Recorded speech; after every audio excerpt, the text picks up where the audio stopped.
All right, let's dive right in. Today we're looking at something pretty intense. The growing economic battle between India and China.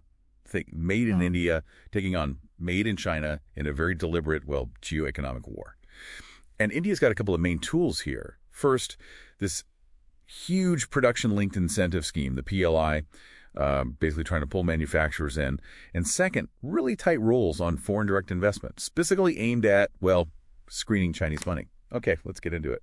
Yeah, and what's really striking is just how lopsided things still are. I mean, despite this whole counteroffensive, China is still India's biggest trading partner. Right. And the trade deficit is just huge. We're talking, over $9.5 billion negative just in July 2025. $9.5 billion in 1 month. In 1 month. And that really underlines India's vulnerability, Its economic growth fundamentally depends on Chinese industrial inputs. Inputs like what, specifically?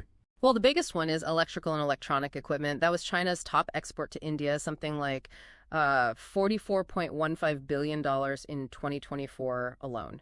India just needs those parts to keep its own factories running. Okay, but we hear so much about this Made in India push, the PLI scheme, driving this manufacturing boom. How successful has that actually been? Is it making a dent? Oh, in terms of scale, it's definitely been successful. The scheme pulled in actual investment of, I think, around $20 billion by early 2025. $20 billion? Yeah, and that generated something like $198 billion in output. The poster child is mobile phones, right? Exports just shot up nearly 8 times.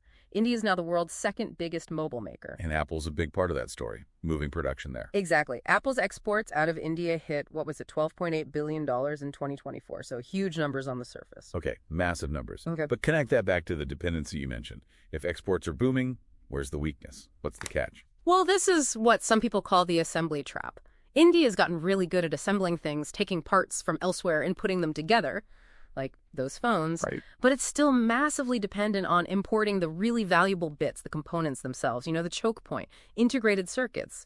China exported almost $1 billion worth to India in that same July 2025.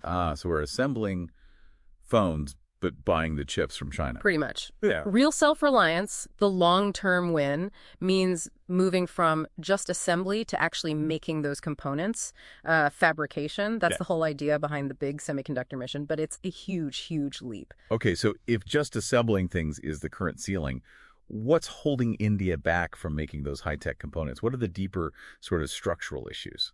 There are 2 really big ones, kind of foundational deficits. First is the innovation gap.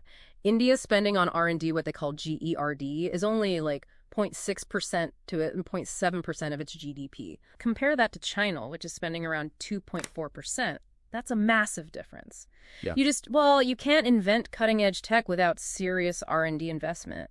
And the second issue? Logistics. It just costs more to move stuff around in India. The logistics cost is nearly 8% of GDP. That creates a lot of friction, makes Indian goods more expensive compared to China, which, has poured money into infrastructure. So, okay, you're dependent on China for vital parts. You've got these R&D and logistics hurdles.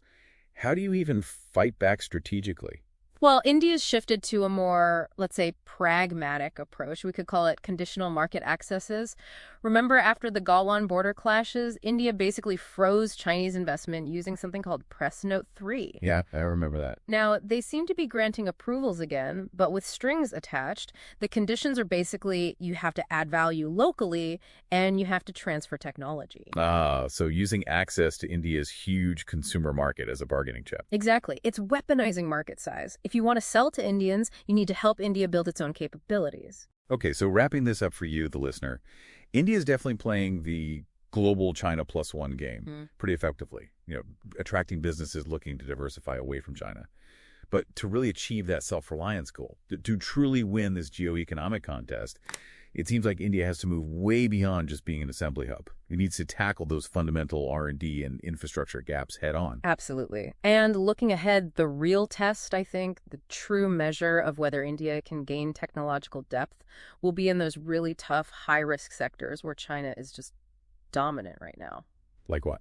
Well, think about solar power. China controls something like 97% of the crucial silicon wafers, or active pharmaceutical ingredients, the core stuff in medicines. Hmm. Given the structural R&D and logistics problems we talked about, you have to ask, which of these critical sectors will be the first real test case for India moving from just assembly to genuine technological independence?